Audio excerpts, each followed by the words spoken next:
মমতা ব্যানার্জি খালি বলেন টাকা নেই টাকা নেই, উনি জানেনই না পশ্চিমবাংলায় কত টাকা লুকিয়ে আছে, কলকাতার বুকে লুকিয়ে আছে, তাদের নিজেদের পার্টির লোকেদের কাছে টাকা লুকিয়ে আছে। আর সেটা কেন্দ্র সরকার জেনে গেছে কোথায় কত টাকা আছে, ইডি সিবিআই জেনে গেছে। তাই যেখান সেখান থেকে টাকা বেরোচ্ছে। এই যে লুট চলেছে পশ্চিমবাংলায় গত 12 বছর ধরে, যত অনৈতিক কাজ, যত বেনিয়ম, সব কলকাতায়। আমি জানি না কী করে চলতে পারে বছরের পর বছর। কেন সিআইডি দেখতে পায় না?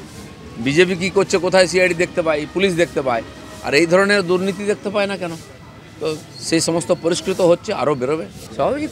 নরেন্দ্র মোদী যে কাজ করেছেন তাকে আবার প্রধানমন্ত্রী করতে হবে আরেকবার মোদী সরকার, তো তার কাজের প্রচারই তার কথা বলবে, তার কাজই মোদির কথা বলবে। সেটা আমরা লোকের কাছে পৌঁছে দেওয়ার জন্য যত রকম সম্ভব মাধ্যমকে নেব, তার মধ্যে বই, পত্রপত্রিকা, লিফলেট সবই বানিয়ে লোকের কাছে নিয়ে যাবো। না, অলরেডি গ্যাসের দাম বা পেট্রোল ডিজেলের দাম কমবে, সবাই আশা করছেন, কমবেও বটে।